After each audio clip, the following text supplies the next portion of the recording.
Daniel Martinez had always believed that if the universe was going to try to kill him, the least he could do was make it awkward about it. It was a philosophy that had carried him through 3 years of deep space exploration. One hull breach, 2 engine fires, and a very unfortunate misunderstanding involving a diplomatic banquet, and a bowl of what turned out not to be soup. It was also the only thing keeping him conscious now as he lay on the cold, sterile floor of an alien medical bay, bleeding onto metal that gleamed like mirror-bright ice. "Well," he muttered as his blood spread in a dark halo beneath him, "this is just perfect." The last thing he remembered with any clarity was the Zafirian pirates boarding his ship. Flashes of weapons fire, alarms screaming, the bridge tilting at impossible angles, and then pain-sharp, white-hot, and everywhere. They'd left him for dead in the wreckage. He wasn't entirely sure they'd been wrong, but stubbornness ran in his family like a genetic defect. So somehow he'd crawled into an escape pod, slapped the launch controls, and drifted through the void until a tractor beam had snagged him. He'd blacked out to the comforting sound of system warnings and woken up here. The doors to the bay hissed open. Daniel's breath caught. Whoever stepped through was definitely not in his xenobiology manuals. She was tall, easily 7 feet, her frame long and elegant rather than bulky. Her skin shimmered in gradients of blue and silver, like light on deep water, shifting subtly with every movement. Forearms moved in smooth, economical arcs, and her large, opalescent eyes reflected the room's glow with unsettling clarity. Luminous markings traced delicate patterns along her throat and shoulders, pulsing softly like bioluminescent circuitry. "Human," she said, voice chimming like distant glass bells in a breeze. "You are severely injured." "Yeah. Well," Daniel rasped, trying to push himself up on one elbow, and immediately regretting it as his ribs protested. Zafirian pirates don't usually leave a mint on the pillow. She crossed the distance to him in 3 long strides and knelt beside him with surprising care, folding her limbs into a compact, practiced posture. Up close, those glowing patterns along her skin shifted faster, reacting to something his presence, his vitals, or maybe just the mess he was making on her floor. "I am Lyanna," she said, already reaching for instruments on a nearby tray. They looked like sculptures more than tools, curved lines, translucent surfaces, faint internal light. "Chief Medical Officer of Station Kepler 442, Daniel," he said. "Professional human disaster magnet." Something that might have been amusement flickered across her alien features. "Your species has an unusual response to trauma. You generate humor where others would exhibit despair. It's either laugh or cry," he said as she slit his torn uniform away with a device that parted fabric without touching it. "And crying makes my mascara run." Her hands moved with mesmerizing efficiency, each apparently knowing exactly what the others were doing. One scanned, another stabilized, a third injected. The fourth poured a substance over his wounds that looked like liquefied starlight. "I do not understand this mascara," Lyanna said, leaning closer to inspect a jagged cut along his side. "But your pain tolerance is remarkable." "Nah," Daniel said, sucking in a sharp breath as the liquid sank into the wound and warmth chased away the burn. I'm just too stupid to know when to quit. My mom always said I got my dad's stubborn streak and my grandmother's mouth. Your family unit sounds complex, Lyanna observed. There was a softness to her tone now, a faint undercurrent Daniel couldn't quite identify. What is your current connection to them? About several thousand light years of poor reception, he said. Her hands stilled for the briefest moment. My people do not form traditional family bonds as humans understand them, she replied. We are created in synthesis chambers, designed for specific functions, and assigned to posts when training is complete. Daniel stared up at the unfamiliar ceiling, processing that. So, no parents? No siblings? No annoying cousin who always steals the last slice of pizza? No, Lyanna said. We have command structures and duty rotations. We have comrades, but not families. She hesitated, as if tasting the word. I had not previously considered this arrangement in terms of loneliness. He watched her profile as she spoke the precise, controlled movements, the faint tension at the edges of her mouth. For all her alien features, there was something achingly familiar in the set of her shoulders. The look of someone who had always been surrounded by people, yet never really belonged to any of them. Trust me, Daniel said quietly. It sounds lonely as hell. For a moment, silence settled between them, broken only by the soft hum of machines. Then she resumed working, and the bay filled again with the delicate sounds of alien technology. So, he said after a while, trying to pull the conversation back from the edge of something too raw. What's the damage, Doc?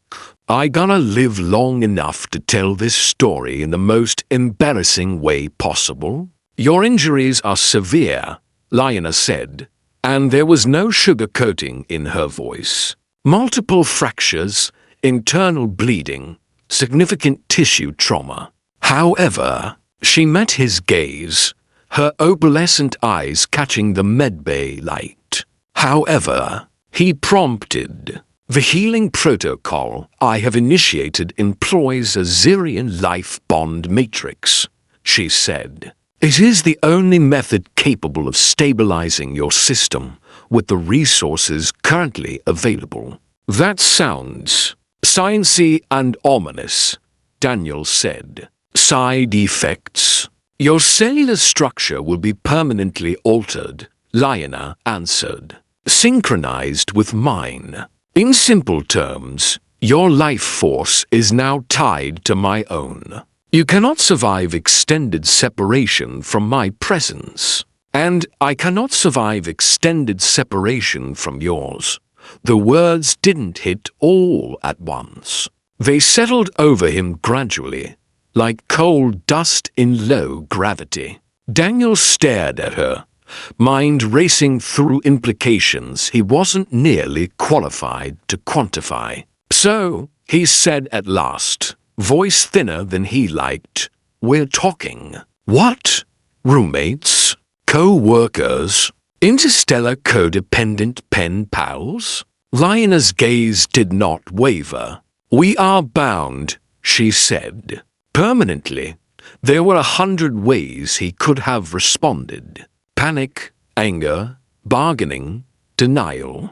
Instead, the survival mechanism that had always carried him through brushed past them all and went straight for the most inappropriate option. Well, Daniel said, a grin tugging at his lips despite the situation. I guess that makes us married. Then, Lyanna froze. The soft glow of the patterns along her skin intensified, then steadied. She leaned closer until her face filled his field of vision, her voice dropping to a near whisper. In my culture, she said slowly, such bonds are considered sacred. If you truly mean this. For hands gently framed his face, cool fingers bracketing his jaw with unexpected tenderness. You are mine now. The words sent a sharp current through Daniel's chest that had nothing to do with the medical devices keeping him alive. There was no threat in her tone, only possession, yes, but woven with something else. Protection, devotion, a promise he did not fully understand. Wait, he said, suddenly less sure of where the joke ended and reality began. Are you serious about the marriage thing? Among my people, Lina said, when two beings share a life bond, they become eternal companions. There is no higher commitment. In human terms, she tilted her head, considering. Yes, we would be considered married. Daniel looked into those alien eyes and saw something he recognized far too well. Hope. Here was a being engineered for purpose, assigned to a station, surrounded by colleagues, but never given a family. Someone who had never expected to belong to anyone in a way that was not written in a duty roster. And through a combination of pirates, bad luck, and questionable medical ethics, she had found that bond with him. Well, he said finally, a slow smile spreading across his face. I've had worse first dates. Lina's expression shifted again, the corners of her mouth lifting in what he was starting to learn was her version of a smile. The light along her markings danced brighter. You are unlike any being I have encountered, Daniel Martinez, she said. Yeah. Well, humans are full of surprises, he replied. Fair warning, though, I snore. I leave socks in structurally improbable locations. And I have an unhealthy obsession with ancient Earth pizza. I find these traits. She paused, searching for the word. Endearing. And somehow, he knew she meant it. As she finished sealing his wounds and adjusting the last of the monitors, warmth spread through his body, deeper than the effects of any medicine. It sank into his bones, into the quiet places fear had dug out, filling them with something new. He had come to the stars chasing adventure and scientific discovery. He'd expected strange worlds and stranger life forms. He had never expected to wake up on an alien station, accidentally married to its chief medical officer because of a shared life support hack. Yet lying there, bound by a biological link he hadn't asked for and couldn't undo, Daniel felt something he hadn't felt in a very long time. He felt at home.